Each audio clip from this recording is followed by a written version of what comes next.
I was at the Players Toronto show last night, so this is going to be a pretty short video as I don't have much of a voice left.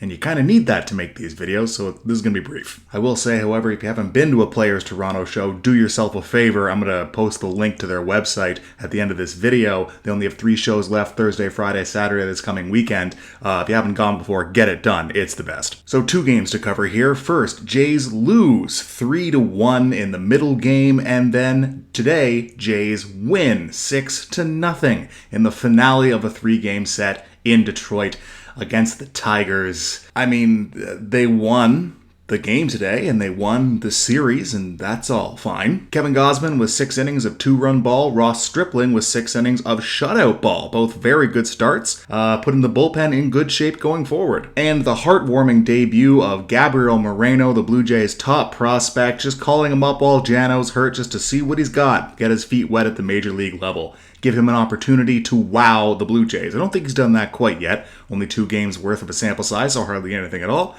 But yeah, just a chance to see what he's got vis-a-vis his major league readiness. And yeah, he looks all right so far. Plus, he got his first big league hit. That's always a great moment. But I said after the first game that anything less than a sweep in the series would be disappointing, so 2 out of 3 is disappointing, especially because the Blue Jays outscored the Tigers 17-4 over a 3-game set. And when you do that, you should sweep instead of taking 2 out of 3. It was frustrating watching the offense be real good for 2 out of the 3 games and then just kind of not show up in the middle game. Which coincidentally was the only game of the 3 which Alejandro Kirk was not in the lineup. Is that a coincidence?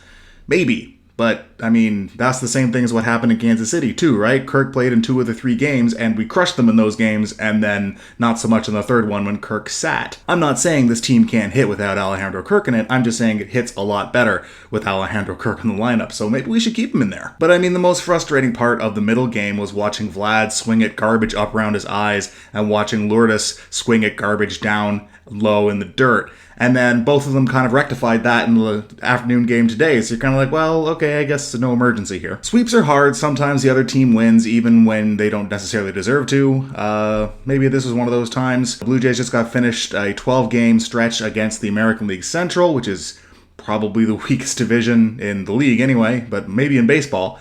Going 8-4. 8-4. That's pretty good.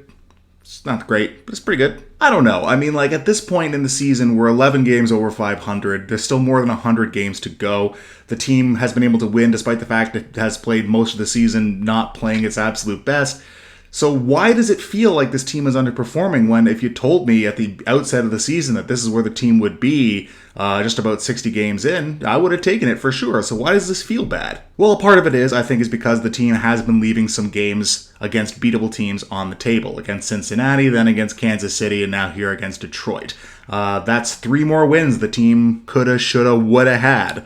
And that might haunt them, especially considering that the team missed the playoffs by 1 game last year, and that's still fresh in mind for me. So watching them leave games on the table is doubly frustrating after last year's debacle. But I think part of it also is we're watching the New York Yankees, the only team ahead of the Blue Jays in the division, have one of the best starts in 20 years that anyone's ever had. So, like, yeah, we watch that team win every single day, and feel like no matter how good the Blue Jays play, and they are playing pretty good, they're losing ground. And that's pretty frustrating. Baseball history teaches us that usually teams that get out to crazy hot starts will come back to earth a little bit, and even if they don't come back to earth, even if they do go on to win 120 games in the regular season, that still isn't any real predictor of how they're going to do in the playoffs. So let them have their wins, I guess. It's just, the possibility of this team winning 90, 95 games and not winning its division. Yeah, I think we're looking at that again. And it's just all the more frustrating having just been through this stretch of the American League Central,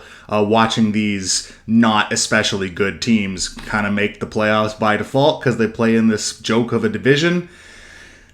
Sigh, the life of the American League East. Anyway, Jays take 2 out of 3. They pretty much took 2 out of 3 for the last 4 series. All that's fine. We come down to the end of the cream puff part of their schedule here with 4 games at home against Baltimore.